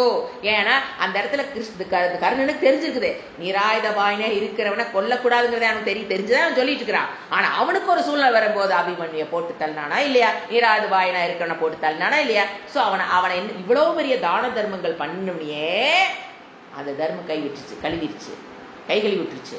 அதனாலதான் சாதாரண மனிதனால கொல்லப்படல. சாதாரண மனிதன் கொல்ற கூட ஏத்துக்கலாங்க, இறைவன் ஓட்டு தள்ளுறார். என்ன ஒரு எவ்வளவு தானம் பண்ணியிருப்பான். அந்த தானத்துல ஒரு இதுதான் சொல்றதுங்க, நீங்க பண்ற தானம் எல்லாம் தர்மம் இல்லாமல் பண்ற தானம் நாளனா குதவாது. யார் உதாரணம்? கருண் நினைச்சுக்குங்க. அவனோட வாங்க நம்ம தானம் பண்ணிட முடியும்? அப்படி பிச்சு கொடுத்தான். என்ன கடைசியில எது வேணுமோ எல்லாத்தையும் கொடுத்தான். ஆனா எதுக்கு தெரியுங்களா கொடுத்தான்? தானம். அந்த சத்திரிய குணம் புகழ் வாங்கணும். அந்த புகழுக்கு அடிமையாய்தான் கொடுத்தான். அது அவனுடைய சைக்காலஜி பார்த்தோம்னா கேஸ் ஸ்டடி பண்ணீங்கன்னா அப்படி போகும். அவனுடைய புகழ், அவன் சத்திரிய குணமா? அவன் அவங்க அம்மா அவன் ஏன்னா உடம்புக்குள்ள ஓடுறது சத்திரிய குணம். அவன் எங்க போய் மாட்டிக்கிட்டான்? ஒரு சூத்திர வீட்டுல போய் மாட்டிக்கிட்டான். சோ அவனுக்குள்ள அந்த குணம் எப்படியாவது புகழ் வாங்கணும், பேர் வாங்கணும். அது சத்திரியனுக்கு உண்டான ஒரு குணம். அந்த புகழை பெறுவதற்காகத்தான் கொடுத்து அப்புறம் பழகிட்டான். அந்த கொடுக்கும் போது கிடைக்கிற சுகத்தை அனுபவிச்சு பழகிட்டான். புகழும் கிடைக்குது, கொடுத்த ஒரு ஆனந்தம் கிடைக்குதா மனசுக்கு, அதுக்காகத்தான் பண்ணானே தவிர அந்த வேல்யூவை அசிமுலேஷன் பண்ணல. கர்ணனே வேல்யூ என்ன பண்ணல? தானம்ங்கிற வேல்யூவை அசிமுலேஷன் பண்ணல. தர்மத்தை அவன் என்ன பண்ணல? அப்ப நாம மாத்திரம். ஆனா வாய் திறந்தா நம்ம என்ன பேசிட்டு இருக்கிறோம்? என்னை யாட்ட தர்மம் யாரு வேதாந்த வகுப்புலேயே வராதுன்னு என்ன பேசியிருக்காங்க? என்னை யாட்ட தர்மத்துல சிறந்தவங்க யாரும் கிடையாது, என்னை யாட்ட வேல்யூ தெரிஞ்சவங்க யாரும் கிடையாது, எங்க யாட்ட நல்ல குணங்கள் யார்ட்டையும் கிடையாது, ஏன்னா எல்லாத்தையும் விடுபட்டுட்டேன் அப்படிங்க இப்படிங்க. அந்தோ பரிதாபம் வச்சுங்களா? அதுதான் சொல்ல முடியும். அடுத்தது கர்த்தும் சுசுக்கம். சுசுக்கம்னாங்க ரொம்ப எளிய, எல்லாரும் இவ்வளவு கஷ்டப்பட்டு எல்லாம் விளக்கிட்டு கடைசியில் என்ன சொல்றாரு? இது ரொம்ப ஈஸிடா, இது ரொம்ப ரொம்ப ஈஸி. இந்த ஞானம் ரொம்ப ரொம்ப ஈஸி. ஏன்னா சுசுக்கம் எளியது, செயல்படுவது எளிது. என்ன? அதை நீ அபியாசம் பண்றதுனால எளிதுங்கிறாரு, நீ அதை அனுஷ்டானம் பண்றதுனால எளிது. ஏன்னா யூஸ்வலா இது உண்மையிலேயே வேதாந்தம் கொடுக்கக்கூடிய பலனுக்கு மேல் இந்த உலகத்தில் அதிகமாக பலனை கொடுக்கக்கூடிய விஷயம் இந்த உலகத்தில் இல்லவே இல்லை. வேதாந்தம் கொடுக்கிற பலனை விட அதிகமாக பலனை கொடுக்கக்கூடிய விஷயம் இந்த உலகத்துல இல்லை. அப்படி ஜென்ரலா என்ன சொல்லுவோம்? அதிக பலனா அதிக முயற்சி தேவை, அப்படிதான் நம்ம லாஜிக். ஆனா இவர் என்னங்கிறாரு? ஈஸிடாங்கிறாரு, அதிக பலனை கொடுக்குங்கிறாரு, ஈஸிங்கிறாரு. எப்படி அப்படின்னா அதிக பலனுக்கு நமக்கு என்ன தெரியும்? அதிக முயற்சின்னு தான் நம்ம கேட்டுட்டு இருக்கோம். அப்படின்னா முயற்சிங்கிறது எந்த இடத்துல? இப்ப ரிஷி பாக்குறீங்க, நிறையா டிவியில் புக்கெலாம் பார்ப்போம். தலையில நின்று தவம் பண்ணிட்டு இருப்பார். ரிஷிகள் காட்டில் சிங்கத்துக்குடன் புலியுடன் நடுவில் நின்று கடினப்பட்டு தவம் பண்ணினார். கடினப்பட்டு தவம் பண்ணார்னா அவர் தவம் பண்ணுறது ஏதாவதுன்னா குவாலிஃபிகேஷனை பெறுவதற்கு தான் தவம் பண்ணார். ஞானத்தை பெற்றவன் எவனும் தவம் பண்ண மாட்டான். இந்த வேல்யூ அசிமுலேஷன் ஆனதுக்கு அப்புறம் there is no need of தவம். ஸோ ரிஷி தலைகீழா நிற்கிறாரு, தபஸ் பண்றாரு அப்படின்னா ஞானத்தை பெறுவதற்காக அவர் தவம் பண்றாரு. உடனே அடுத்தது ஐயோ அவ்வளோ கஷ்டப்பட்டு தவம் பண்ணா தான் ஞானம் கிடைக்குமா அப்படிங்கிறது கிடையாது. குவாலிஃபிகேஷனை பெற்றுக்கொள்வதற்காக அவர்கள் தவம் பண்ணாங்கன்னா அது அவர் தவம் பண்ணி குவாலிஃபிகேஷன் எப்படி பெற்றாரோ அதை கர்மயோகம் பஞ்சயோகா யக்னத்தின் மூலியமாக கிரகஸ்தா பீப்புள் பெற முடியும். இதை நம்ம கம்பேர் பண்ணி, ஏன்னா அவங்க ஆசிரமே வேற, ரிஷிகளுடைய ஆசிரமம் வேற. அங்க அது அந்த தபஸ் அங்க அவசியம். ஜபம் தலைகள் அணிக்கிறது ஏதோ ஒன்று வச்சுக்க. அவங்க பண்ற தவம் எல்லாம் காட்டுல போய் உட்காந்து தவம் பண்றதெல்லாம் சன்னியாசிகளுக்கு ரிஷிகளுக்கு தர தவிர கிரகஸ்தாக்கு கிடையாது. அப்ப ரெண்டு பேருக்கு என்ன வேணும்? குவாலிஃபிகேஷன் வேணுமே வேண்டாம்? ரிஷிகளா இருந்தால் ஞானத்தை பெறுவதற்கு குவாலிஃபிகேஷன் வேணும், கிரகஸ்தாவா இருந்தால் குவாலிஃபிகேஷன் வேணும். அப்ப நமக்கு அதுதான் என்ன இறைவன் சொல்றாரு, அந்த ரிஷிகள் காட்டுல பண்ற தவத்தை நம்ம பண்ணினாதான் ஞானம் கிடைக்கும். நிறைய பேர் நினைச்சுக்கிறாங்க கிரகஸ்தாக்கில் அதெல்லாம் நாட் பாசிபிளுங்க. ரிஷி மாதிரி போய் காட்டுல போய் உட்காந்து தவம் பண்றவங்களுக்கு சன்னியாசிகளுக்கு தான் இந்த ஞானமே சித்திக்கும் அப்படின்னு சொல்ற சன்னியாசிகளே இருக்காங்க. இந்த ஞானம் சன்னியாசிக்கு மட்டும்தான் சித்திக்கும். ஏன்னா நாங்க தவம் பண்ணக்கூடியவர்கள், அதிக நேரத்தை கொடுக்கக்கூடியவர்கள். கிரகஸ்தா நீயா தவம் பண்றக்கு உனக்கு குவாலிஃபிகேஷன் கிடையாது, உனக்கு இதுக்குண்டான நேரத்தை நாங்க கொடுக்குற நேரத்தை உன்னால குடும்பத்துக்குள்ள இருந்துட்டு கொடுக்க முடியாது. என்ன வார்த்தை இது? அப்ப நீ you are not qualified to get ஞானம். யூ டு கெட் ஞான நிஷ்டா. ஆனா கிளாஸ் எடுப்பாங்க, போய் உட்காந்து படிக்கணும். ஆனா என்ன சொல்லிடுவாங்க, ஞானம் நிஷ்டா is not possible for you. What a thing. அப்ப எதுக்கு படிக்க போறோம்? அந்த ஞானத்துக்கும் ஞான நிஷ்டத்தை தானே படிக்க போறோம். ஆனா அவங்க சொல்லி கொடுக்குறவங்க என்ன சொல்றாங்க, you will not be qualified for get ஞானம் ஆர் ஞான நிஷ்டா because only word you are a lady and you are a கிரகஸ்தா. அவங்க சொல்ற ஒரே வார்த்தை நீ ஒரு பெண், ரெண்டாவது நீ ஒரு கிரகஸ்தா. யூ கேனாட் கெட் ஞானம். ஏன்னா எங்களை மாதிரி தவம் தானம், இந்த தானம் கிடையாது, அவங்களாம் தானம் பண்ண தவம் தபஸ் அப்படி பண்ணி குவாலிஃபிகேஷனை பெற்றிருந்தா எங்களுக்கு மட்டும்தான் அந்த ஞான நிஷ்டை பாசிபிள். அப்படி கிடையவே கிடையாது. தவம் என்பது எதற்காகனா குவாலிஃபிகேஷனை பெறுவதற்கு. சன்னியாசிகளுக்கு தவம், கிரகஸ்தாவுக்கு என்ன ஈக்குவல் போட்டுக்குங்க. இங்க நம்ம பஞ்சமகா யக்னத்துல ஓட்டை விடாம இருந்தோம்னா, நமக்கு உண்டான கர்ம யோகத்தை பர்ஃபெக்டா பண்ணணும்னா we can get the qualification. இது தெரியாம சாஸ்திரம் படிச்சவங்களே, இந்த லைன்ல இருக்கிறவங்களே சொல்றாங்க கிரகஸ்தாலாம் சும்மா படிச்சுட்டு போலாமே தவிர ஞானத்துக்கு they are not. அவங்க வாயிலிருந்து வரும்போது அந்த கிரகஸ்த மக்கள் அதை அப்படியே ஏத்துக்கிறாங்க. அதுதான் கொடுமை. என்னென்ன எஸ் நம்மளால முடியாது, அவரே சொல்லிட்டார் நம்மளால முடியாது. அப்ப என்னத்துக்கு படிக்கிறோம்? ஏதோ மன நிம்மதிக்கு கொஞ்ச நாள் வரையா கத்துக்கிறியா போயிட்டு இருக்கு. அதுக்காக உட்காந்துருக்குறோம். ஏதோ கொஞ்சம் ஏதோ நல்லதை கேட்கணும், காதாலின உட்காந்து கேட்கணும். பட் இதுல நிறைய இடத்துல சொசைட்டில தவறு நடக்கிறது. என்ன தவம் எதுக்கு அவங்க பண்றாங்க? குவாலிஃபிகேஷன். கிரகஸ்தாவுக்கு என்ன பகவத்கீதை நீட்டா சொல்லியிருக்காரு. பகவத்கீதை இறைவன் சொன்னதான் பகவான் சொல்லிட்டு இருக்காரு. சோ அதுதான் சொன்னேன். அப்ப தெரிஞ்சுங்க உங்களுக்கு அந்த வேல்யூ ஆஃப் பஞ்சமகா யக்னம். அதுதான் நம்மள குவாலிஃபிகேஷன் கொண்டாந்து உட்கார வைக்கும். யாரை போல தலைகீழா நிக்கிற ரிஷி ஈக்குவலா நம்ம என்ன பண்றோம் அதுக்கு சமம் தான் பஞ்சமகா யக்னம். இது எடுத்துக்கலாம் கர்மயோகம். அது நமக்கு என்ன கொடுக்கும்? குவாலிஃபிகேஷனை கொடுக்கும். ஸோ இது அடுத்த சப்ஜெக்ட். அடுத்த வேர்டு அவ்யயம். அதாவது அவ்யயம்னா அழியாத பலனை கொடுப்பது. ஒன்ஸ் நீங்க ஞானத்தை பெற்றுட்டீங்க, ஞான நிஷ்டைக்கு வந்துட்டீங்கன்னா சில பேருக்கு பயம், மறுபடியும் நழுவி போயிருமா? நழுவ மாட்டோங்க கேரண்டி கொடுக்குறார். அழியாத பலனை கொடுப்பது. வந்தால் இந்த ஞானம் செல்லா. வியயம்னா யூஸ்வலா செலவுக்கு சொல்லுவோம், அவ்வியம்னா செல்லாததுன்னு அர்த்தம். அது அந்த மாதிரி மீனில் எடுத்துக்கணும். நம்ம இந்த ஞானத்தை மறக்க முடியாது. என்னன்னாங்க, இந்த ஞானம் என்பது நமக்கு என்ன பண்ணுதுன்னு பார்த்தீங்கன்னா ஒரு different vision towards the world கொடுக்குது. Different vision towards the world. ஜகத்தை பார்க்கிற விதம் மாற்றிக்கொள்கிறோம். அது நழுவியில போகாது. ஏன்னா பக்கத்து வீட்டில் ஒருத்தர் இருக்காங்க, நீங்கள் ஃபஸ்ட்டு பார்க்குறீங்க, நல்ல குணமாக தெரியுது. அப்புறம் நீங்கள் கன்க்ளூட் பண்ணுறீங்க அவங்க நல்லவங்கன்னு. நீங்கள் பழகுறீங்க. ஆனால் அவங்க கொஞ்ச நாளில் மாறக்கு வாய்ப்பு இருக்குது. அப்போ என்ன ஆச்சு? நம்ம பெற்ற ஞானம், முதல்ல அவங்க நல்லவங்கன்னு ஒரு ஞானத்தை பெற்று வச்சுருந்தோமா, அவங்கள வாட்ச் பண்ணி அவங்க கடைசியில் நாம் என்ன ஜட்ஜ்மெண்ட் போட்டிருந்தோமோ அதுக்கு ஆப்போசிட்டாக ஒரு செயல்பாட்டை பார்ப்போம். ஐயோ இது என்னடா இந்த அம்மா அன்னைக்கு இப்படி இருந்தாங்க இன்னைக்கு இப்படி பண்ணுறாங்களே அப்படிங்கும் போது அந்த ஞானத்தில் என்ன நடக்குது? நீங்கள் ஃபஸ்ட்டு வச்சிருந்த ஞானம் மாறி அது அவங்க வேற ஐயோ அப்போ அந்த பெற்ற ஞானத்தில் நம்ம என்ன பண்ணிடுறோம்? நழுவுற மாதிரி, அது தவறான போன மாதிரி நமக்கு தெரியுது இல்லையா? அந்த மாதிரி இந்த விஷயத்தில் நடக்காது. அதுக்கு தான் உதாரணம் சொன்னேன். அந்த மாதிரி ஒரு விஷயத்தை லௌகீக விஷயத்தில் பெற்ற ஞானங்கள் மாறும். ஏன்? அதுவே அவிகாரி, சரி விகாரம். விகாரமா இருக்கும்போது அதை பற்றி ஞானம் என்ன வாய்ப்பு இருக்கு? விகாரம். அந்த அம்மா குணம் மனம் விகாரத்துக்கு உட்பட்டது. அந்த அம்மாவுடைய மனம் அப்ப இருந்தது, அப்போ நீங்க ஜட்ஜ் பண்ணீங்க, ஒரு அறிவு கிடைச்சது. அந்த அம்மா மனம் என்ன ஆயிட்டே இருக்கு? என்ன விகாரம். ஸோ அந்த மனம் மாறி இன்னொரு ஸ்டேஜுக்கு வந்துருச்சு. நாம என்ன பண்றது? முதல்ல பார்த்து அதை வச்சுக்கிட்டே ஐயோ அன்னைக்கு அப்படி இருந்தாங்களே நீங்க மாறிட்டாங்களே. ஒன்று தெரிஞ்சுக்குங்க, மனம் என்பது க்ஷணந்தோறும் மாறக்கூடியது. நேற்று அப்படி இருந்தாங்கன்னா அவங்க இன்னைக்கு அப்படியே இருக்குதுங்கிற கேரண்டிலாம் கிடையாது. மனம், இறைவன் படைத்த மனமே என்ன ஆகுது? மாறக்கூடிய இயல்புடையது. ஸோ ஆனா இது என்னது? ஞானத்துக்கு முன் இந்த ஞானம்ங்கிறது என்னது? இந்த பிரம்ம வித்யா ஞானத்துக்கு முன் உலகத்தை பார்த்த விதம் என்பது வேறு, ஞானத்துக்கு பின் உலகத்தை பார்க்கிற விதம் என்பது வேறு. இது மாறாது. ஆனா இதை அடைவதற்கு நம்ம என்ன பண்ணி ஆகணும்? முயற்சிகள் சிலரை இழந்துதான் பிடிக்கணும். எது? போக விஷயங்களை இழக்கணும். அது மெயின். அங்கில சம தம உபரம திதிக்ஷா ஸ்ரத்தா சமாதானம் அதையெல்லாம் பெறணும்னா நம்ம போக விஷயங்களை இழந்து பெறணுமே தவிர, ஒன்ஸ் இது வந்துருச்சு அப்படின்னா நம்ம இதை விட்டு போகாது.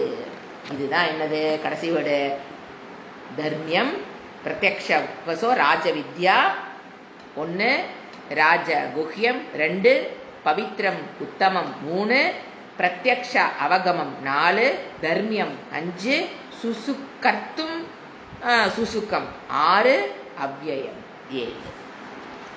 இந்த ஞானத்தை பற்றி 7 வார்த்தைகள்ல இந்த ஸ்லோகத்துல புகழ்ந்துட்டு அடுத்தது இந்த ஞானத்துக்கு வேண்டிய முக்கியமான குவாலிஃபிகேஷனை சொல்ல ஆரம்பிக்கிறாரு. ஸ்ரத்தா. அஸ்ரத்ததானா புருஷாக தர்மஸ்யாஸ்ய பரந்தப அப்ராப்யமாம் நிவர்த்தந்தே மிருத்யு சம்சார வர்த்மனி. ஸ்ரத்தாவினுடைய பெருமையை கூறுகிறார், ஸ்ரத்தாவுடைய அவசியத்தை பற்றி கூறுகிறார். ஏன்னா ஸ்ரத்தைன்னு ஒன்று இல்லை அப்படின்னா இந்த என்ன சொல்றது? ஞானத்தை நம்மளால பெற முடியாது.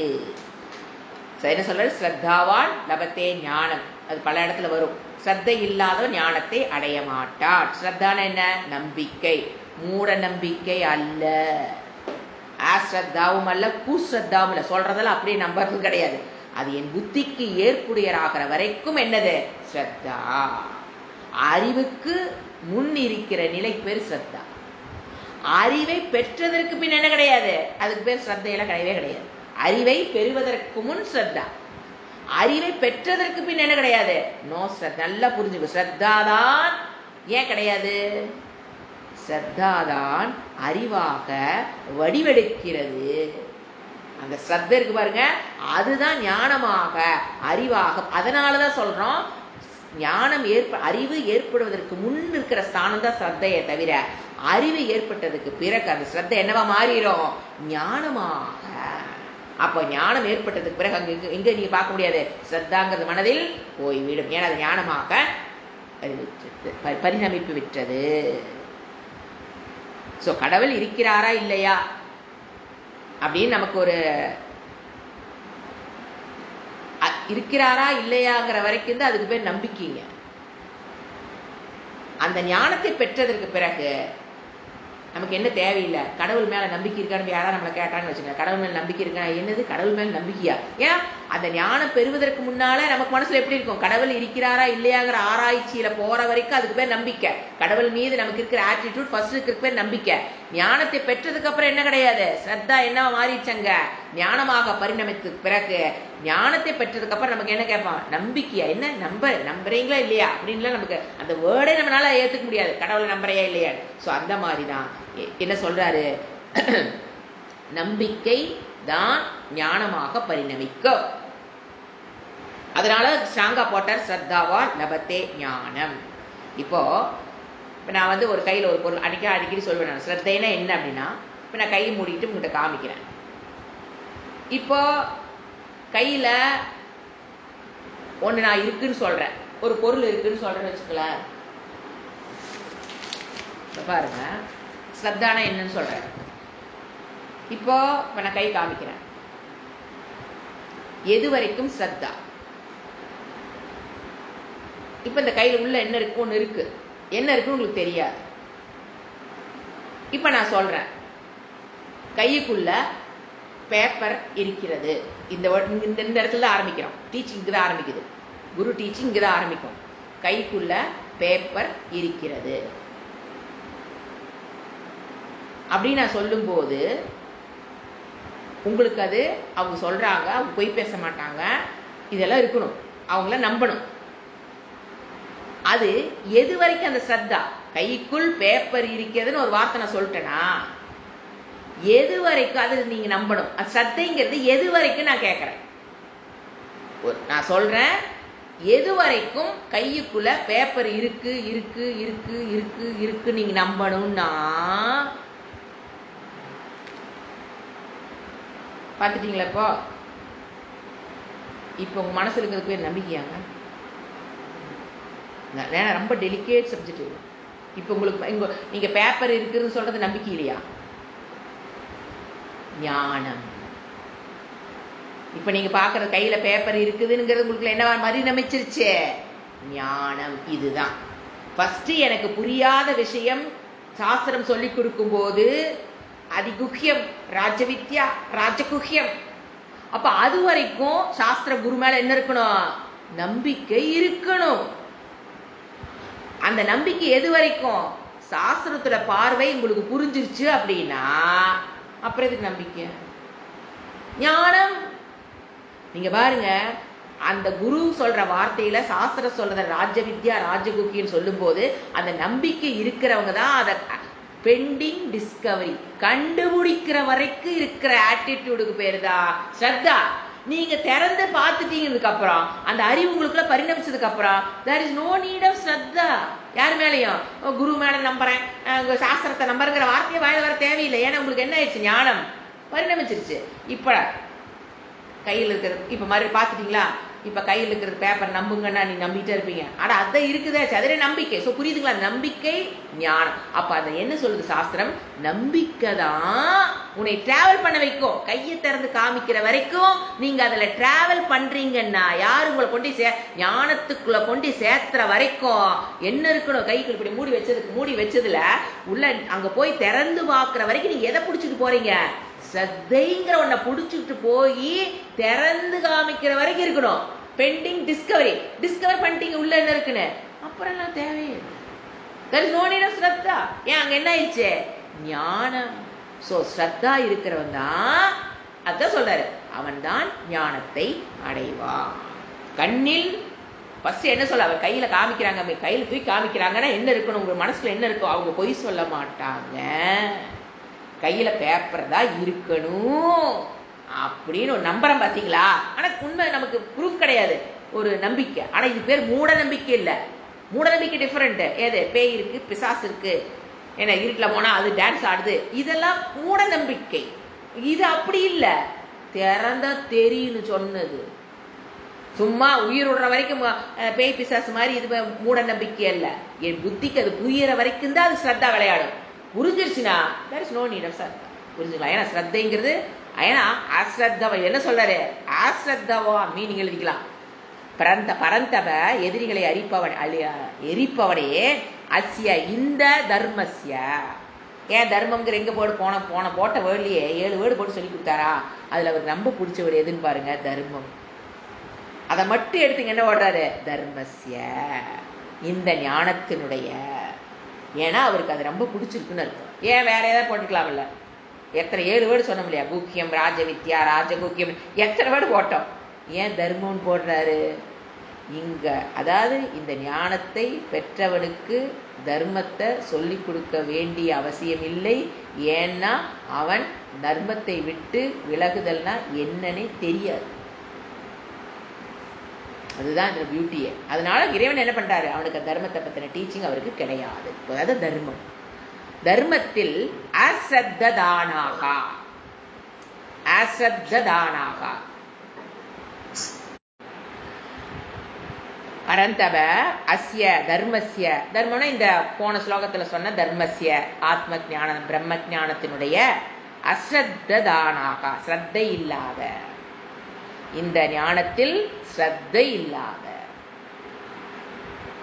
புருஷாக மனிதர்கள், சாஸ்திரத்தின் மேல ஸ்ரத்த, அதை சொல்லிக் கொடுக்கிற குரு மேல ஸ்ரத்த, ரெண்டும் இல்லாதவர்கள்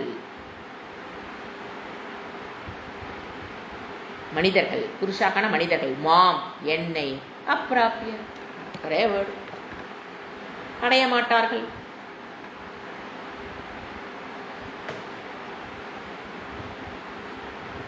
எது மேல ஸ்ரத்த வேணும்னு பாத்தீங்கன்னா, ஞான சாஸ்திரம் சொல்லி கொடுக்குற விஷயம் மூணுலயும் ஸ்ரத்த இருக்கணும். ஃபர்ஸ்ட் ஞான சொரூபம், அப்புறம் அந்த ஞானத்துக்கு உண்டான சாதனங்கள் என்னென்ன சொல்லுது, அப்புறம் அந்த ஞானத்துடைய பலன். இந்த மூணுலயும் ஸ்ரத்த இருக்கணும். ஞானத்தினுடைய சொரூபம், ஞானத்தினுடைய சாதனம், ஞானத்தினுடைய பலன், இந்த மூணையும் ஸ்ரத்த இருக்கணும். அது இல்லாதவன் அடைய மாட்டான். அப்பிராபிய மிருத்யு. கோம திட்டர் மிருத்யு சம்சார வர்த்துமணி.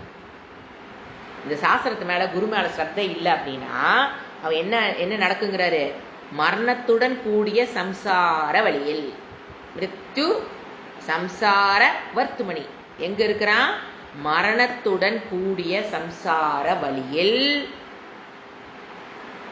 நிவர்த்தந்தே நிலைத்து இருக்கிறார்கள். No way of getting out of சம்சாரா.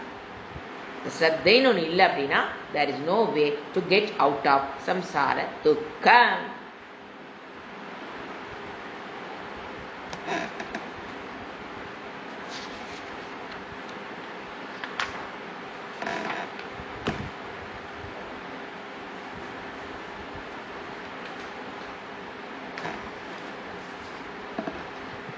ஸ்ரத்தை இல்லாத புருஷர்களால் ஞானத்தை அடையவே முடியாது. என்னை அடைய முடியாதுங்கிற நிவர்த்தந்தே, என்னை அவர்கள் ஒரு காலம் அடைய முடியாது. அப்புறம் என்னதான் அவங்க நிலைமை என்னங்க, பிறப்பு இறப்பு பிறப்பு இறப்புங்கிற சக்கரத்துல போயிட்டு இருப்பாங்க. எப்படி தொடர்ந்து உலகத்தில் உழண்டு கொண்டு சம்சாரத்தை கஷ்டப்பட்டு கொண்டு, என்னென்ன சம்சாரம், ராக துவேஷ மதம் ஆச்சரிய முதலிய மனதில் இருக்கிற துக்கங்களிலிருந்து அவனால் விடுபட முடியாது. பிறப்பு இறப்புங்கிற சம்சாரத்திலிருந்து அவனால விடுபட முடியாது. தொடர்ந்து செல்வார்கள் யமனுடைய கைக்கு பாதையில் தொடர்ந்து செல்வார்கள். மிருத்யுன மரணம் அப்படிங்கிற இறப்பு, மரணம்னா பிறப்பு இறப்பு அப்படிங்கிற பாதையில் அவர்கள் மொத்தத்தில் எனது துக்கத்தில் இருப்பார்கள். அவங்க கிருஷ்ண கதியில போனாலும் சரி, எந்த கதியில போனாலும் கடைசியில் திரும்பி வந்து இங்க பிறந்துதான் ஆகணும் அப்படிங்கிறது அவர்களுக்கு. அடுத்த ஸ்லோகம். மயா ததமிதம் சர்வம் ஜகதவ்யக்தமூர்த்தினா மத்சானி சர்வபூதானி நச்சாகம் நேஷ்வவஸ்திதஹ. இப்ப 4, 5 முக்கியமான ஸ்லோகம் இந்த சாப்டர் அப்படியே மாறுறாரு. ஏன்னா 4 to 10 வரைக்கும் பார்த்தீங்கன்னா ஈஸ்வர நிர்குண தத்துவம், ஈஸ்வர ஸ்வரூபம்னு எடுத்துக்கலாம். 4 to 10. அதுல 4, 5 பார்த்தீங்கன்னா பிரிக்கிறேன். 4 to 10 வரைக்கும் ஈஸ்வரத்தை பத்தி தான் பேச, ஈஸ்வர தத்துவத்தை பத்தி தான் பேசுறேன். இப்ப எது ஞான மகிமா முடிஞ்சிருச்சு. 3 ஸ்லோகத்தோட ஞானத்துடைய மகிமையை சொல்லிட்டாரு. அதுக்கடுத்து இப்ப 4 to 10 வரைக்கும் அது ஈஸ்வர தத்துவத்தை விளக்குறாரு. அதுல 4, 5 அது 2 பார்த்தீங்கன்னா ஈஸ்வரனுடைய நிர்குண தத்துவத்தை விளக்குறாரு. ஈஸ்வரர் 2 தத்துவம் இருக்கா, நிர்குண தத்துவம் பிரம்ம தத்துவம், மாயா தத்துவம் சகுண பிரம்ம தத்துவம். ஸோ 2ஐயும் பிரிக்கிறாரு. ஸோ 4, 5ல ஈஸ்வரனுடைய நிர்குண தத்துவம் அப்படின்னு என்ன, பிரம்ம தத்துவம் புரிஞ்சுக்கணும். ஈஸ்வர நிர்குண தத்துவம்னு என்னது, பிரம்ம தத்துவத்தை விளக்குறாருங்கிறத நான் சொல்றேன். மிச்சம் 6, 7, 8, 9, 10 எல்லாத்துலேயும் மாயா உடன் கூடிய ஈஸ்வரன், சகுண பிரம்ம தத்துவம், தட் இஸ் மாயா தத்துவம். 6லிருந்து 10 வரைக்கும். இதில் பார்த்தீங்கன்னா அந்த மாயுடன் கூடிய ஈஸ்வரனை பற்றி புரிந்து கொள்வது என்பது ரொம்ப ஈஸி. ஏன்னா அது கண்ணுக்கு முன்னால் தெரியக்கூடிய விஷயம், ஈஸி. ஆனால் இந்த 4, 5 என்னது? ஈஸ்வனுடைய நிர்குண தத்துவம். மீனிங் மட்டும் எழுதிக்கலாம், விளக்கம் ஒன்றுனா பார்க்கலாம். மீனிங் எழுதிக்க. இதம், இந்த வெரி இம்பார்ட்டன்ட் ஸ்லோகம் இன் திஸ் சாப்டர் 4 and 5. சர்வம் ஜகத்து, இந்த ஜகத்து அனைத்தும்,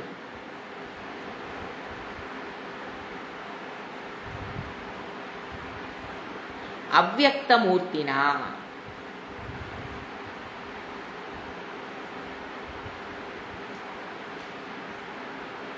புலப்படாத சொரூபமுள்ள. புலப்படாத சொரூபமுள்ளனா என்னது? நிர்குண பிரம்ம தத்துவம்.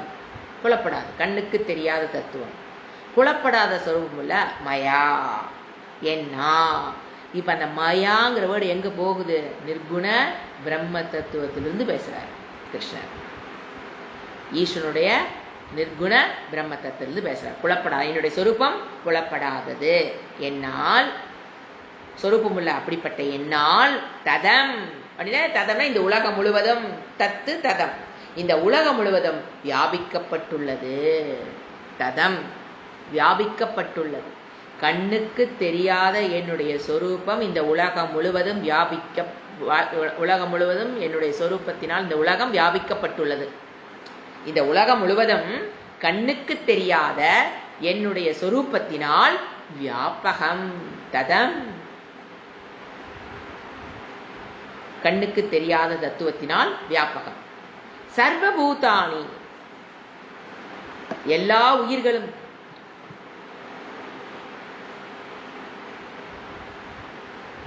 மத்சாணி சர்வபூதானி ரொம்ப ஃபேமஸான ஒரு வேர்டு இது.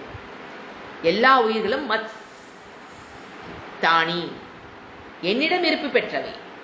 மஸ்தானி என்னிடம் இருப்பை பெற்றது. மஸ்தானி, ஸ்தானம்னா இடம்.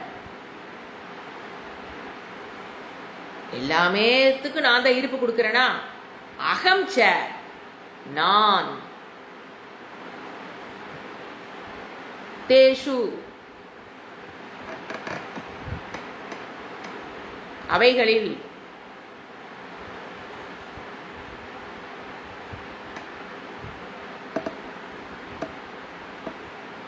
ந அவஸ்திதக, இருப்புடையவன் அல்ல. உலகத்தில் இருக்கிற அனைத்தும் என்னிடம் இருப்பை பெற்றிருக்கிறது. ஆனால் நான் என்னுடைய இருப்புக்கு அவர்களை சார்ந்து இல்லை, இல்லவே இல்லை. இந்த ஜகத் அனைத்தும், ஃபர்ஸ்ட் பாயிண்ட், கண்ணுக்கு புலப்படாத என்னுடைய சொரூபம் இந்த உலகத்தை வியாபித்திருக்கிறது. எங்கும் சர்வ வியாபகம். இதுலயே என்னென்ன புரிஞ்சுக்கணும்? எல்லா பக்கம் வியாபகம் இருக்குதுன்னா அது ஏக்கவாக தான் இருக்கணும். 2ன்னு ஒன்று இருந்து வச்சுக்க, A 1 B 1 இருந்து வச்சுக்க. ஏ என்ன சொல்ல முடியாது? பின்னு ஒன்று இருந்ததுன்னா ஏன் என்ன சொல்ல முடியாது? சர்வ வியாபகம் சொல்ல முடியாது. ஏன்? பி என்ன அது வியாபகம் பண்ணலையே, அதனால பி உட்கார்ந்து இருக்குது. ஸோ நான் சர்வம் வியாபகங்க போது என்ன புரிஞ்சுக்கணும்? ஏக்கஹா, சர்வம் வியாபகம், என்னை தவிர்த்து இங்கே வேற எதுவும் கிடையாது. ஆனா கண்ணுக்கு தெரியாத என்னுடைய சொரூபத்தினால் இந்த உலகம் நான் வியாபித்திருக்கிறேங்கிறாரு. சரி, உலகமெல்லாம் வியாபித்திருக்கிறாரே, ஒரு மனசுக்குள்ள எத்தனை கஷ்டம், எத்தனை இந்த உலகத்துல என்ன நல்லது கெட்டது எல்லாம் பாதிக்கிறமே, அதெல்லாம் அவரை பாதிக்குமா அப்படின்னு உடனே என்னங்கிறார் அடுத்த வார்த்தை, இங்க பாரு, என்னில் நீ எல்லாம் இருப்பு பெற்றிருக்கிறீங்க, ஆனா நான் உங்களிடம் இருப்பை பெறவில்லை. அசங்ககா, நான் ஏக்ககா, சர்வவியாபி, அந்த வேர்ட்ல இருந்து ஏக்ககா. அடுத்து என்ன சொல்றாரு? உன் மனசுல வர பிரச்சனை என்ன தொடாது, உன் உடம்புல இருக்கிற பிரச்சனை என்ன தொடாது, உன் குடும்பத்துக்குள்ள இருக்க பிரச்சனை என்ன தொடாது, உன்னுடைய லௌகீகத்தை பிரச்சனை என்னை தொடாது. என்னைங்கிறாரு, அதுதான் நான். ஏன்னா பிரம்மம் பிரம்மம் பிரம்மம் பார்த்துட்டு அந்த பிரம்மமாகத்தான் நான் இருக்கிறேன். ஆனா நான் என்ன நினைச்சுக்கிறேன்? இந்த பிரச்சனையிலான பாதிக்கப்படுகிறேன். வாய திறந்தா இந்த பிரச்சனை அந்த பிரச்சனை அந்த பிரச்சனை, அசங்கங்கிறது புரியாதனால யாரு? ஆத்மா சரீரம், அனாத்மாங்கிறது சரீரம், ஆத்மாங்கிறது என்னுடைய சொரூபம். இது ரெண்டு கலந்திருக்கும் போது ஆத்மா எந்த விதத்தில், ஆத்மான நான், அது நான் எதனாலும் எப்பொழுதும் தொடப்படாதவளாக இருக்கிறேன். சரீரத்துக்குள்ள வெளிப்பட்டு கொண்டிருந்தாலும், என் மனதில் வெளிப்பட்டு கொண்டிருந்தாலும், என் மனதில் என்ன இருக்குது? சில நேரம் சுகம் இருக்குது, சில நேரம் துக்கம் இருக்குது, கோபம் இருக்கு, எரிச்சல் இருக்குது, விருப்பு இருக்கு, வெறுப்பு இருக்குது, நல்ல குணங்கள் இருக்குது, சிலது கெட்ட குணங்கள். எதனாலையும் நான் மனதில் இருக்கிற குணத்தினால் பாதிக்கப்படாதுன்னு தெரியாததுனால, நான் மனம் எடுத்துக்கிறதுனால என்ன சொல்றோம்? நான் துக்கமாக இருக்கிறேன். நான் எப்பங்க துக்கமா இருக்கிறது? ஆத்மா. அது அசங்கங்கிறாரு. இப்போ அசங்கக நான்கிற பிரம்ம தத்துவம், ஆத்ம தத்துவம் அசங்கக. நான் அதுவோடு இருந்தாலுமே, அந்த மனதிலே வெளிப்பட்டாலும், மனதில் இருக்கிற குணங்களால் நான் பாதிக்க. ஆனால் மனதில் மேல இருக்கிற எத்தனை கிளாஸ்ல கேட்டிருப்போம். ஆனா ஒரு துக்கம் வந்தனே என்ன சொல்றோம்? நான் துக்கத்தில் இருக்கிறேன், எனக்கு உடம்பு சரியில்லை. அதெல்லாம் வியாபாரத்தில் அதெல்லாம் சொல்லித்தான் ஆகணும். ஆனா அது பாதிப்பு. நான் 2 நாளா ரொம்ப சேடா இருக்கேன், நான் 2 நாளா ரொம்ப சந்தோஷமா இருக்கேன் அப்படிங்கிறது என்ன நினைக்கிறோம்? அந்த மனதின் மீது இருக்கிற அபிமானம். என்ன அபிமானம்? மனம் நான் அபிமானம். அதனாலதான் என்ன சொல்றேன், நானு மனதை நான் எடுத்துக்கிட்டதுனால, ஆத்மா நான் தெரியாதது ஒரு தப்பு. தப்புன்னு சொல்ல முடியாது, அது ஒரு விளைவு, அஜ்ஞானத்தோட விளைவு. ஃபர்ஸ்ட் ஆத்மா நான் ஒன்னை மறைச்சிடும். ஆத்மா நான் தெரியுது இல்ல. 2வது மனம் நான் இல்லைன்னு தெரியுது இல்ல. ஆத்மா நான் எதுன்னு தெரியுது இல்ல, மனம் நான் எதுன்னு தெரியாது. 2ம் ஆவரணம் விக்ஷேபம். 2 என்ன பண்ணி வச்சிருச்சு? நம்மளை போட்டு பிணறி நான் துக்கமா இருக்கேன், நான் கவலை விட்டுருக்கேன், நான் சந்தோஷமா இருக்கேன். என்னது? அதைத்தான் சொல்றாரு, புரிஞ்சுக்கோ. திருப்பி சொல்றாரு, நான் எல்லாவற்றையும் வியாபித்திருக்கிறேன்னா, ஆத்மா பிரம்ம தத்துவம் சர்வ வியாபிக்கு ஏக்ககா. சர்வ வியாபினாவே என்னதான் வந்தாகணும்? ஏக்ககா. சர்வ வியாபின்னு சொல்லுதுன்னா அங்க பீன்னு ஒண்ணு இருக்கவே முடியாது. சப்போஸ் பீன்னு ஒண்ணு இருக்குன்னா அந்த அதை வியாபகம் பண்ணலின்னு தானே அர்த்தம். அப்புறம் எப்படிங்க இது சர்வ வியாபின்னு சொல்ல முடியும்? there is no secondary thing at all. ஆனா நமக்கு எப்படி தெரியுது? சரீர அபிமானம், இந்த மனதின் மீது அபிமானம் இருக்கிறதுனால நான் வேறு. இந்த கண்டிப்பா சரீரம் வேறு, இந்த உலகம் வேறு தானே. இந்த சரீரம் வேறு, இந்த டேபிள் வேற தானே. இந்த சரீரம் வேறு, பேனா வேற தானே. உயிருள்ளதா இருந்தாலும் சரி, தேவதைகளா இருந்தாலும் சரி, எல்லாருமே தேவதைகளே பாக்குறோம். நான் வேறு, தேவதைகள் வேறு தான். எந்த ஸ்டாண்ட் பாயிண்ட்ல? சரீரம்ங்கிற ஸ்டாண்ட் பாயிண்ட்ல பார்க்கும்போது நான் சரீரம் வேறு, தேவதை சரீரம் வேறு. நமக்கு சமைச்சு செஞ்சு சாப்பிட்டா தான் பசி ஆறும், வாயில ஓட்டு மென்னு முழுங்கினா தான். ஆனா தேவதைகளுக்கு அப்படி திருஷ்டத்வாத்து பசி ஆறிடும். அவங்க சரீரம் வேற, நான் என் சரீரம் வேறதான். ஆனா அங்கு வெளிப்படுகிற அந்த ஆத்ம தத்துவம், பிரம்ம தத்துவம், அது உலகத்தை அதிஷ்டானமாக பார்க்கும்போது அதுக்கு பிரம்மம்னு பேரு. இந்த சரீரத்துக்கு அதிஷ்டானமாக அதை பார்க்கும்போது ஆத்மானு பேரு. அவ்வளவுதான். உலகத்துக்கு அதிஷ்டானமாக பார்க்கும்போது அதுக்கு என்ன பேர் வைக்கிறோம்? சைத்தன்யம், கான்சியஸ்னஸ்க்கு பிரம்மம்னு பேரு. இந்த சரீரத்துக்கு அது ஆதாரமாக அதிஷ்டானமாக பார்க்கும்போது அதுக்கு பேர் ஆத்மானு பேரு. அவ்வளவுதானே தவிர there is no difference between பிரம்மாண்ட ஆத்மா. ஆனா என்ன தெரியல நமக்கு? இந்த மனம் வேறு, நான் வேறு தெரியாததுனால துக்கமோ துக்கம். அதான் சொல்றாரு. இது 2 ஸ்லோகம் ரொம்ப முக்கியம். 4, 5 வேதாந்த கருத்துக்களை லோட் பண்ணி ப்ரொஃபவுண்டா கொடுக்குறாரு. நம்ம அடுத்த கிளாஸ் இந்த 4 பார்க்கலாம். ஓம் சாந்தி சாந்தி சாந்தி. ஹரிஹி ஓம். ஸ்ரீ குருப்யோ நமஹ. ஹரிஹி ஓம்.